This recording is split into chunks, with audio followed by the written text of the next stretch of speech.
오타가 아니냐고 더러 물어보셔가지고 오타가 아닙니다. 소금염의 빛광, 빛과 소금이 되겠습니다. 이런 노래가 있습니다. 제가 잘 못 부르고 음정도 틀립니다. 용기를 내어서 해보겠습니다. 난 내가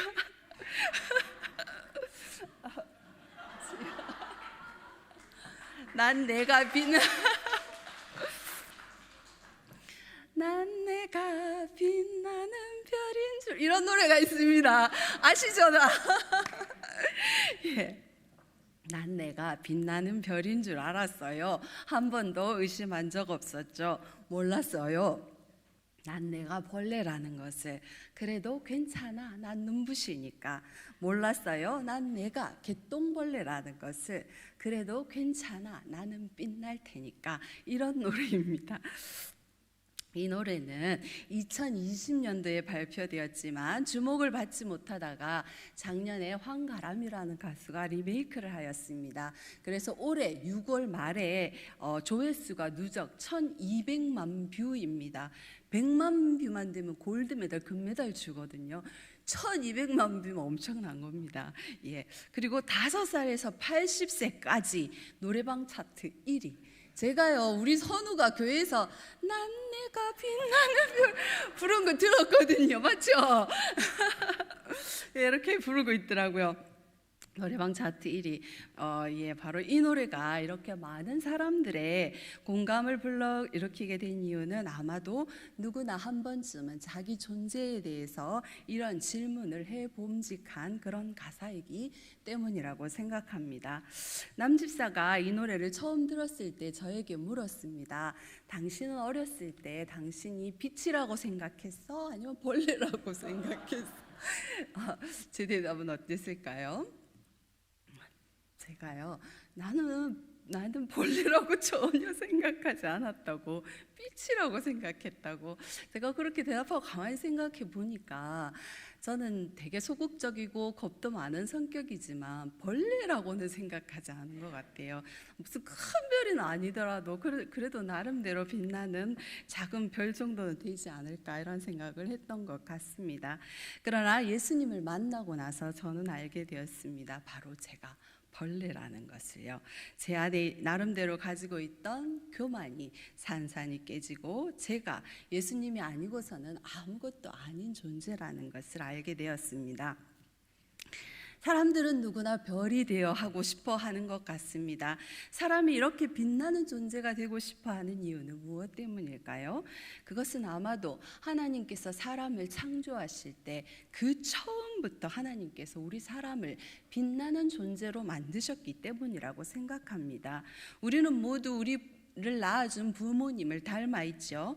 우리가 부모를 닮았다는 것은 우리의 DNA 속에 우리 부모만이 가진 그 특별한 어떤 체질, 성격, 성향, 외모, 이런 것들을 우리가 100%는 아니지만은 많은 부분을 가지고 태어났다라는 뜻입니다. 이와 마찬가지로 사람이 하나님의 형상대로 창조되었다는 것은 하나님께서 우리를 처음 창조하실 때, 하나님께서 우리 코에 그 생기를 불어넣어 주실 때 하나님 당신만이 가진 그 영광의 DNA가 바로 우리 사람 속에 부어졌고, 그래서 우리는 많은 부분에서 사람은 하나님을 닮아 있다라는 뜻이기도 합니다. 하지만 어떻습니까? 안타깝지만 사람은 죄로 인하여 그 하나님께서 주신 순수한 영광을 잃어버리고 말았습니다. 하지만 인간은 그 빛이 되고 싶고 빛나는 존재가 되고 싶어하는 그 미련을 버리지 못합니다. 그래서 어떻게 했나요? 사람은 여전히 그 빛나는 존재가 되고 싶어서 바벨탑을 쌓았고 나라들을 건설하였고 사람들만이 가지는 왜곡된 방식으로 자기의 이름을 내기 위해서 노력하였습니다. 우리 하나님께서는 그러한 사람의 도전을 허락하시지 않았지만 감사하게도 우리 하나님께서는 그러한 우리 인간을, 죄악된 인간을 아주 버리지 아니하시고 하나님께서 처음 우리에게 주셨던 그 본래의 영광을 다시 회복시켜 주실 그 큰 계획을 가지고 계셨던 것입니다. 그 뜻이 담긴 구절이 바로 창세기 3장 15절 말씀입니다. 창세기 3장 15절은 최초의 성경에 나오는 최초의 복음이라고 해서 원시 복음이라고도 부릅니다. 이 말씀은 사람을 유혹한 뱀을 저주하실 때 하나님께서 하신 말씀이지요.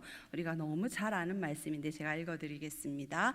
내가 너로 여자와 원수가 되게 하고 내 후손도 여자의 후손과 원수가 되게 하리니 여자의 후손은 내 머리를 상하게 할 것이요 너는 그의 발꿈치를 상하게 할 것이니라 라는 말씀입니다. 이 말씀은 전통적으로 여자의 후손인 예수 그리스도를 통해서 하나님께서 인류를 반드시 구원해 주시겠다는 그러한 약속의 말씀으로 받아들여져 왔습니다. 그렇습니다. 하나님께서는 바로 예수 그리스도를 믿는 믿음 안에서 우리 사람의 죄를 도말하시고 하나님께서 본래 우리 사람에게 주셨던 그 영광을 회복시켜 주시고자 계획하셨던 것입니다. 오늘 우리가 읽었던 본문은 시간적으로 보면 아직 예수님이 십자가에 죽기 전이고 부활하기 이전의 말씀이기 때문에 이 뱀의 머리를 밟아서 죽이고 승리하였다고 볼 수는 없습니다. 하지만 하나님의 시간 속에서는 예수님이 오신 그 순간부터 이미 사탄을 이기신 것입니다. 왜냐하면 하나님의 역사는 반드시 이루어지기 때문입니다. 그래서 예수님께서 오셔서 십자가에 지시기 전에도 많은 사탄을 쫓아내고 귀신을 쫓아내는 일을 하였습니다. 이것은 바로 예수님께서 당신이 하나님이 보내신 그 왕이고 메시아고 통치자고 내가 바로 사탄을 이겼다라는 그것을 미리 보여주시는 것입니다.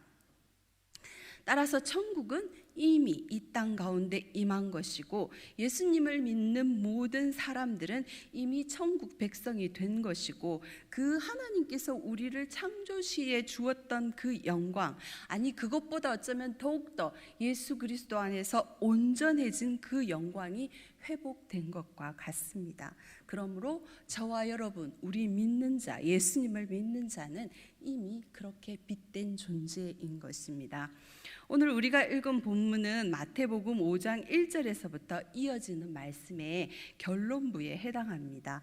학자들은 마태복음 5장에서 7장까지를 예수님께서 산에서 말씀을 선포하셨다고 해서 산상수훈이라고 부릅니다. 이 산상수훈은 일종의 법령인데요. 우리가 언뜻 보기에는 법 같아 보이지 않지만 이것은 하나님 나라의 법의 선포입니다. 왜냐하면 하나님 나라의 통치자이신 예수님이 지금 당신의 백성들을 모아놓고 그 나라의 백성들이 어떻게 살아야 할지 그 삶의 방식들을 지금 선포하고 있는 것이기 때문입니다.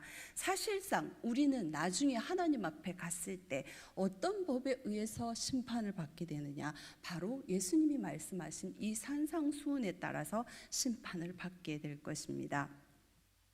산상수훈의 표현 방식을 보면 이것이 법이라는 것이 더 잘 이해되어지는데요. 먼저 시작은 이렇게 시작됩니다. 마태복음 5장 1절에서 2절을 우리 같이 읽도록 하겠습니다. 시작. 예수께서 무리를 보시고 산에 올라가 앉으시니 제자들이 나온지라 입을 열어 가르쳐 이르시되. 아멘. 어떻습니까? 이 구절을 읽을 때 여러분들은 어떤 모습이 또 구약에서 어떤 모습이 또 어떤 사람이 떠오르시나요? 자, 네, 맞습니다. 모세입니다. 바로 출애굽한 백성에게 모세가 시내산에서 하나님의 율법을 선포하는 모습과 그 모습과 오버랩됩니다.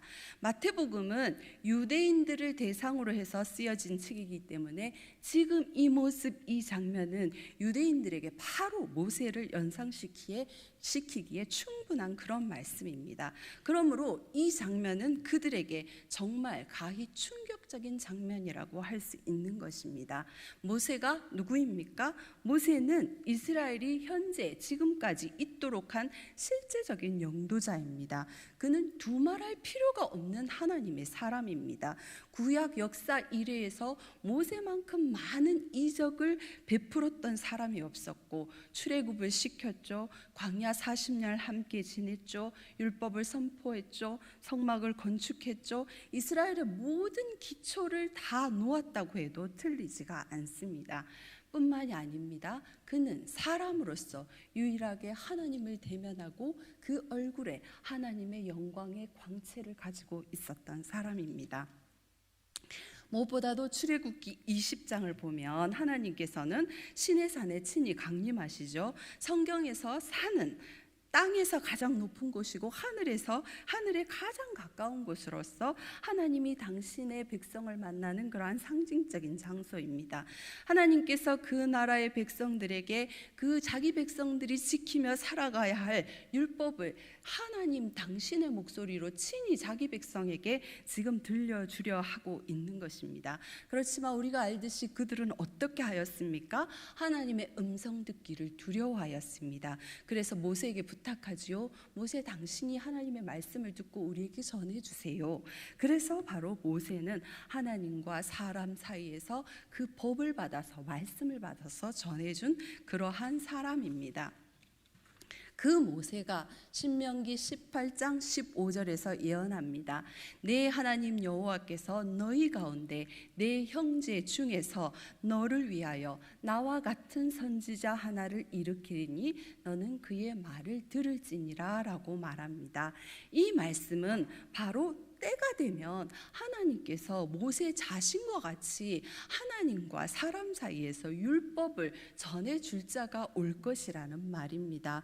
오늘 우리가 다 읽지는 않았지만 아까 5장 1절에서 2절 말씀을 다시 한번 보시면 모세가 시내산에서 율법을 선포한 것처럼 예수님도 지금 어떻게 하고 있습니까? 산에서 당신의 백성들을 향해서 율법을 선포하고 있는 것입니다. 예수님은 바로 당신이 자기가 구약의 성취자로 오신 분이라는 것을 지금 증거하고 있는 것이고, 그래서 의도적으로 산에 올라가셔서 유대인이라면 누구나 바로 떠올릴 수 있는 그 산에 올라가서 지금 이 말씀을 선포하고 있는 것입니다. 바로 이 장면은 예수님 당신이 모세가 예언했던 바로 그 선지자, 나와 같은 선지자라고 했던 그 선지자이며, 지금 선포되는 이 말씀이 바로 이제 구약 율법의 말씀을 넘어선 새로운 율법을 지금 내가 너희에게 선포하고 있는 것이다 라는 의미입니다. 그러니까 유대인들에게는 지금 이 장면이 정말 충격적이지 않을 수가 없었던 것입니다. 왜냐하면 지금까지 고대하고 기다리던 그분, 그 메시아가 지금 오신 것이기 때문입니다. 드디어 하나님께서 약속하신 그 하나님 나라가 자기들의 눈앞에서 세워지고 있는 것이기 때문입니다. 예수님이 산에서 선포하신 팔복과 오늘 우리가 읽었던 소금과 빛에 대한 이 내용이 바로 예수님께서 우리에게 주신 새 율법, 새로 주신 율법의 핵심의 말씀입니다. 그리고 그 다음 절부터 이어지는 5장 17절에서 7장 27절까지가 산상수훈이죠. 여기까지는 우리에게 더욱 실제 생활에서 어떻게 하면 더 구체적으로 다 적용할 수 있는지, 다시 말하면 오늘 읽은 이 산상수훈과 빛과 소금에 대한 말씀에 대한 확장판이라고 보시면 됩니다. 구약 율법도 어떻습니까? 핵심 10개, 10계명이 있고 나머지 법들이 더 이렇게 확장돼서 다 적용할 수 있도록 그렇게 말씀하시는 것과 같은 패턴입니다. 예수님이 지금 내가 바로 새로운 모세로 왔다라는 것을 얘기하고 있는데, 바로 예수님이 새로운 선지자, 나와 같은 선지자, 바로 모세와 같은 선지자라는 성경에 안에 내적인 증거가 하나 더 있는데요. 바로 그것은 5장 21절입니다. 한번 보시겠습니까? 5장 21절에 보면 옛 사람에게 말한 바 살인하지 말라 누구든지 살인하면 심판을 받게 되리라 하였다는 것을 너희가 들었으나 22절 보십시오. 나는 너희에게 이르노니 형제에게 노하는 자마다 심판을 받게 되고 어떻습니까? 옛 사람에게 말한 바 바로 모세에게 말한 바이지요. 그러나 22절에 보면 나는 너희에게 이르노니 바로 법을 지금 바꾸고 있는 장면인 것입니다. 그러므로 모세는 예수님의 전형이라고 볼 수 있습니다. 모형이고 그림자, 바로 오실 예수님에 대한 그림자로 라고 보면 되겠습니다. 이렇게 바로 예수님은 친히 모세의 율법과 자신의 새 율법을 비교해서 증거함으로써 자신이 바로 새로운 모세고 내가 주는 이 법이 새 율법이라는 것을 말해주고 있는 것입니다. 이제 모세의 법의 시대는 지나갔고 지금 내가 선포하는 이 법이 바로 새 이스라엘에게 주는 참된 법이라는 것입니다.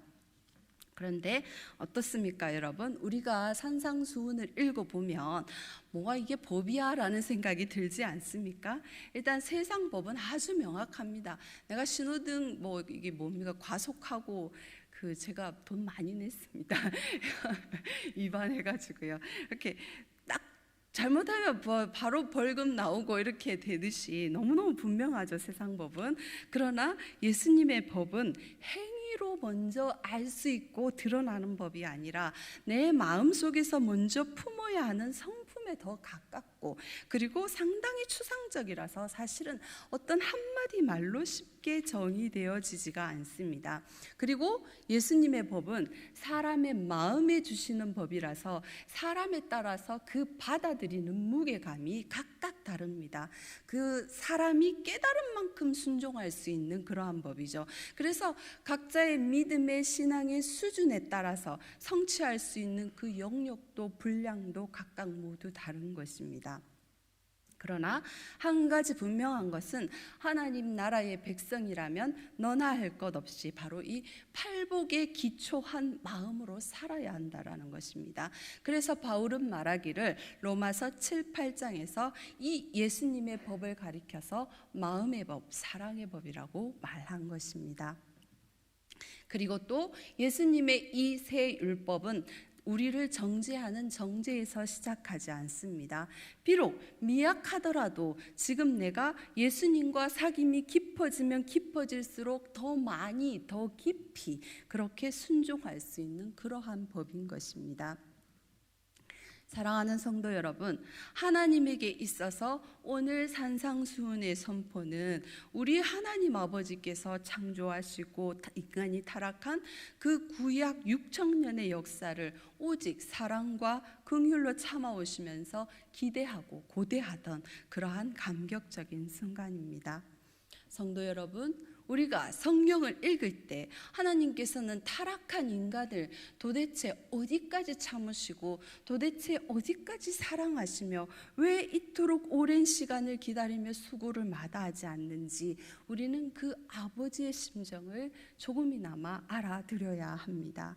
왜냐하면 먼저는 우리 사람도 어떻습니까? 우리 자식이 내가 말하지 않아도 우리 마음을 알아주면 되게 행복하고 기쁘지 않습니까? 하나님도 마찬가지입니다. 우리가 하나님의 마음을 알아들이면 하나님은 그보다 더 기쁜 것이 없거든요. 그리고 두 번째로는 우리가 하나님의 이러한 마음을 알 때에 하나님께서 나를 얼마나 사랑하셨는지 우리가 그것을 알게 되지 않습니까? 그러면 우리는 하나님을 그만큼 깨달은 만큼 더 깊이 믿고 순종하고 따를 수 있기 때문입니다.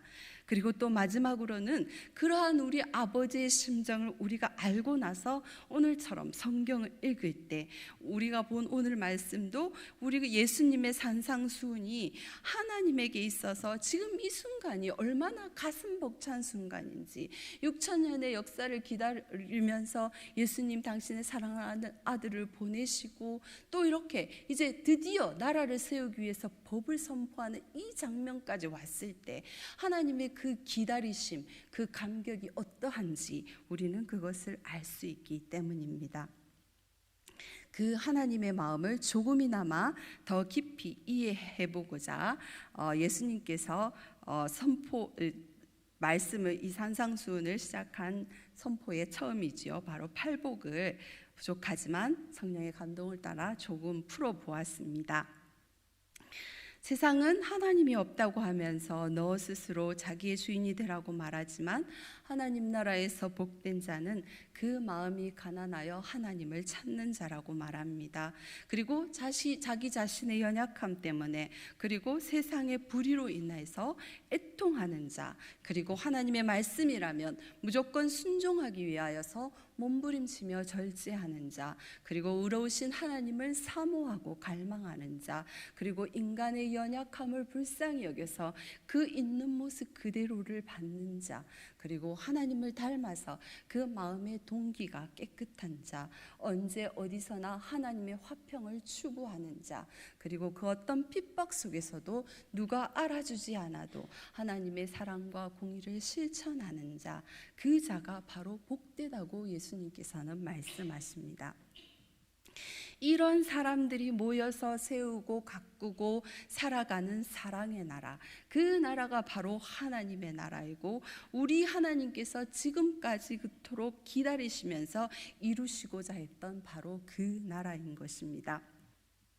사랑하는 성도 여러분, 예수님이 바로 이 팔복을 따라 사는 사람들을 가리켜 오늘 우리가 읽은 본문 영광, 소금과 빛이라고 말씀하셨습니다.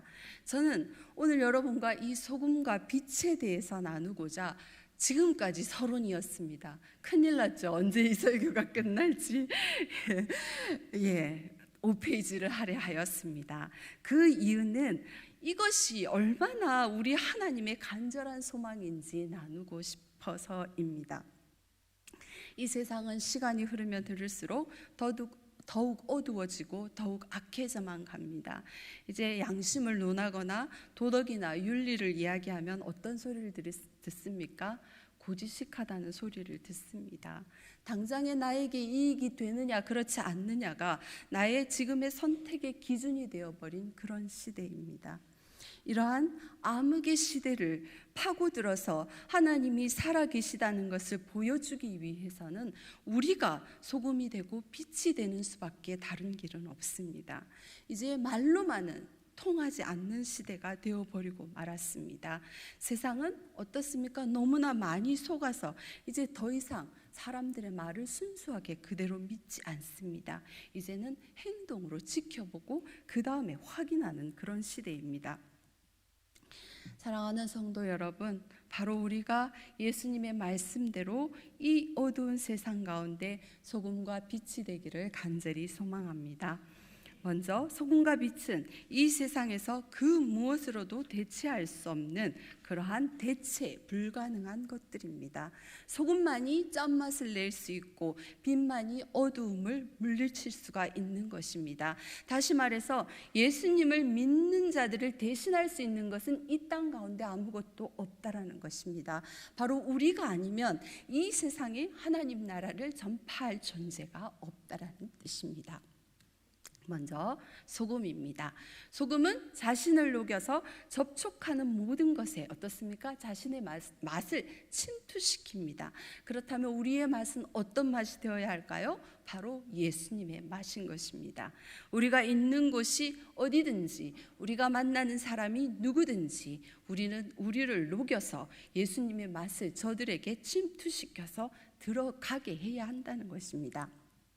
그런데 오늘 예수님께서 소금을 말씀하시면서 특별히 그 짠맛의 맛의 보존의 여부를 강조하십니다. 이 말은 소금이 그 맛을 잃어버릴 수 있다는 것을 암시하는 것이죠.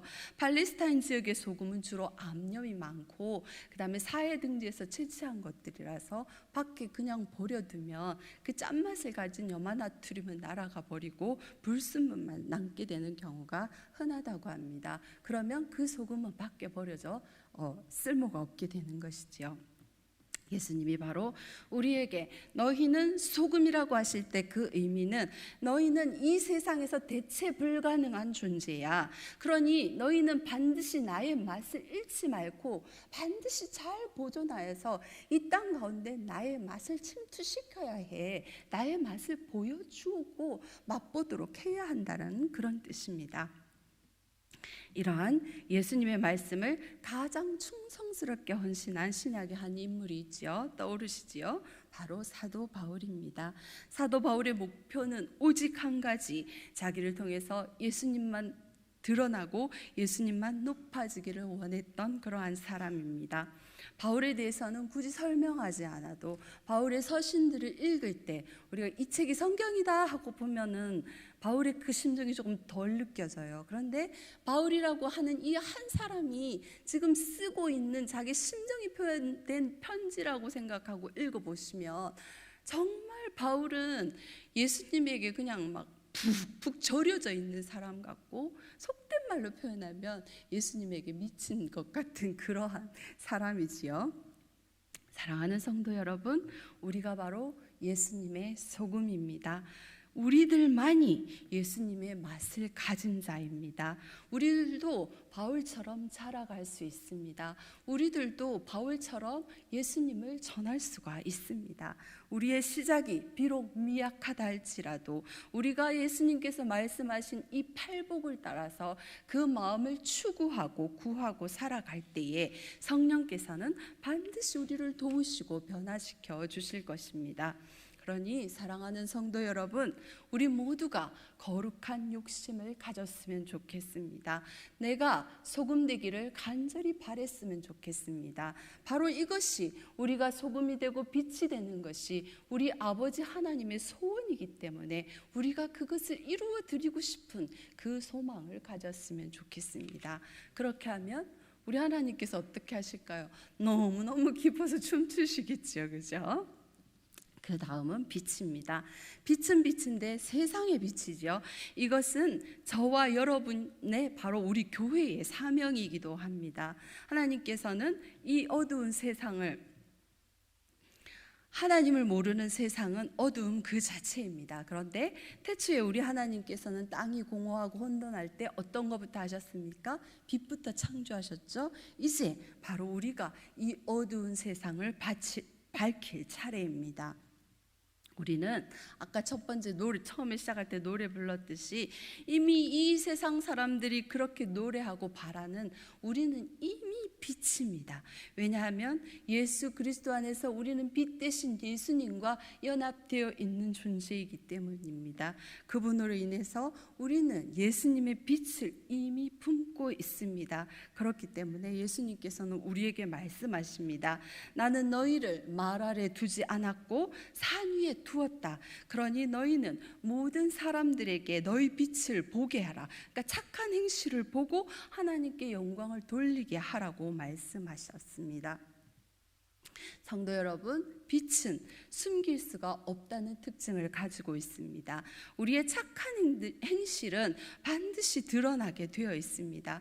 우리가 착한 행실을 너무나 거창한 것에만 국한시키지 않았으면 좋겠습니다.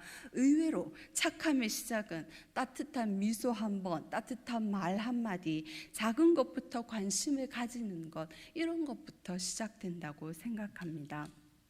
하지만 그 착한 행실이 일시적인 것으로 끝나서는 결코 안 될 것입니다. 왜냐하면 빛은 꺼지면 더 이상 빛이 아닌 것처럼 우리의 착한 행실은 계속되어야만 하기 때문입니다. 그래서 그러한 우리의 착한 행실이 거룩한 습관으로 자리 잡기를 바랍니다. 그러니 성도 여러분, 우리 다 함께 결단했으면 좋겠습니다. 나는 무조건 나의 도움이 필요한 사람을 만난다면 돕는다. 결단입니다.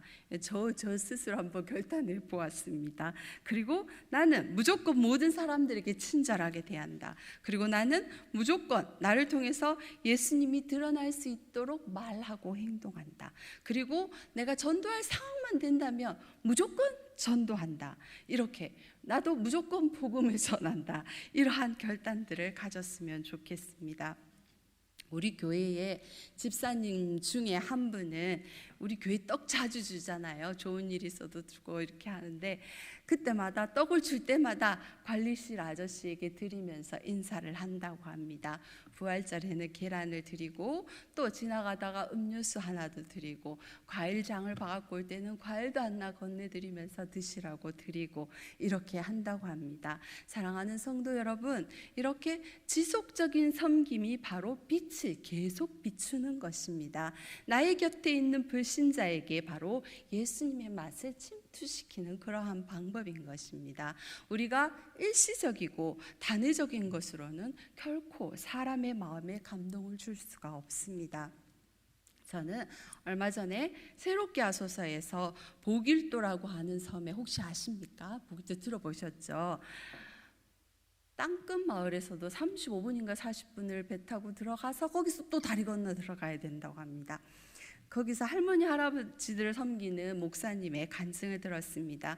그분은 캐나다에서 21년 동안 사역을 하였는데, 원래부터 노인 사역을 하려고 했던 것이 아니라 교민들 중에 어른들이 한 분, 두 분 이렇게 섬기다 보니까 그 자녀들에게까지 좋은 소문이 들어가고, 그래서 그분들이 먼저 교회를 하자고 해서 개척을 하였다고 합니다. 이제 노인들의 손과 발이 되어서 정말 양심껏 섬겼다는 그러한 한 고백이 있는데요, 실례가 있는데요. 한 번은 함께 지내시던 치매 할머니가 계셨대요. 그런데 그분이 그만 실례를 하신 것입니다. 여기서 실례는 대변입니다. 예, 그런데 그 시간은 모두가 잠든 시간이고 목사님은 외출을 했다가 돌아왔습니다. 할머니가 막 그거를 손으로 만지고 이불이고 벽이며 막 이렇게 하고 있는 거예요.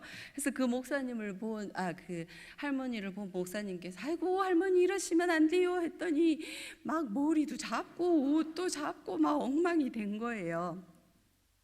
그래서 이제 같이 섬기던 분들을 깨워가지고 같이 할머니를 씻겨드리고 이부자리를 잘 정돈해드리고 나서 잠든 모습을 보니 아까 언제 그랬냐 싶게 너무 천사같이 그렇게 잠들어 있더라고 합니다. 그런데 이제 함께 사역하시는 분들과 그렇게 하고 차를 한잔 하시면서 서로 이야기를 나누기를, 우리가 하는 이 섬김은 참 작은 일이지만 만일에 우리 천국에 갔을 때 하나님께서 자, 똥 만져보고 온 사람 손들어 하면 우리 손들 수 있지 않겠냐고 이렇게 하셨습니다.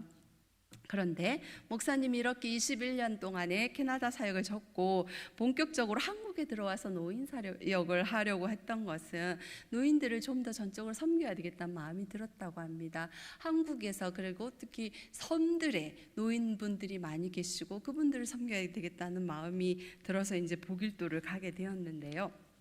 처음에는 무속이 너무 심한 곳이라서 정말 이렇게 접촉하기가 무척 힘들었다고 합니다. 그래서 목사님께서 이제 하나님께 기도하기를, 하나님 그러면 제가 뭐 할머니 할아버지 교회에 오세요 이렇게 전도하지 않겠습니다. 오히려 그분들이 먼저 목사님 나 교회 가면 안 될까 이 말이 나오도록 해달라고 이제 이렇게 기도를 하면서 이제 그분들을 섬기기 시작하였다고 합니다. 그래서 그분들의 필요를 가장 살펴보니까 섬이 아주 위험한 것이 너무 많아서 그런 것들부터 손을 좀 보아드리고 집집마다 다니면서 안전 손잡이도 만들어드리고 그 뭐 전기가 나가면 전기 고쳐주고 화장실 싱크대, 또 어떤 할머니 집은 아주 오래됐는데 화장실이 없어서 저 밭에 가서 볼일 보고 덮고 막 이렇게 하셔가 그것도 다 만들어드리고 이렇게 해서 이제 그 섬분들에게 너무너무 이제 고마운 그런 분이 되어버리고 말았습니다. 그렇게 시간이 지나자 역시 할머니 할아버지들이 목사님 나 교회 좀 가면 안 될까? 이제 목사님 고쳐줄 때마다 그랬대요. 할머니 절대 교회 오면 안 돼요. 나의 교회 오라고 고쳐주는 거 절대 아니라고, 절대 교회 오면 안 돼요 이렇게 말하면서 이렇게 고쳐줬다고 하는데, 그분들이 먼저 목사님 나 교회 좀 가면 안 될까? 이런 말이 나왔다고 합니다. 이렇게 섬긴 지가 이제 6년이 되었는데 영상에 보니까 약 20-30명 정도의 할머니 할아버들이 함께 모여서 예배드리는 모습을 보았습니다. 목사님이 고백하기를 참 이 땅 가운데 훌륭한 사역자들이 많고 좋은 사역들이 많지만 내가 하나님의 종이 되었는데 정말 진정한 종으로 살고 싶어서 나는 이 사역을 한다라고 고백하였습니다. 정말 멋지고 겸손한 그러한 고백인 것 같습니다. 저는 이 노인들의 구원을 단지 숫자로만 평가할 수 없다고 생각합니다. 그렇습니다. 성도 여러분, 우리는 이 세상의 소금과 빛입니다. 우리는 예수님으로 인하여 이미 우리 예수님의 맛을 우리가 가지고 있습니다. 그리고 우리는 예수님으로 인하여 연합되어 있기 때문에 우리는 이미 빛된 존재입니다. 그러므로 우리는 예수님께서 이토록 바라시고 원하시고 우리 아버지 하나님께서 이토록 원하시는 소금이 되고 빛이 되는 삶을 살아야 하는 것입니다. 이것이 그리스도인들에게 있어서 가장 본질적인 그러한 사명인 것입니다. 우리가 이 본분을 기억하고 이 본분에 충성할 때 하나님께서는 이렇게 부족한 우리들을 통해서 반드시 하나님이 살아 계시다라는 것을 보여줄 것입니다. 그리고 세상 사람들은 우리를 보고 하나님께 영광을 올려드리게 될 것입니다. 그래서 하나님께서는 그토록 원하시는 하나님 나라를 한 걸음 한 걸음 더 확장시켜 나갈 것이라고 확신합니다. 아멘. 우리 모두 힘내십시다. 화이팅. 예, 찬양 드리겠습니다.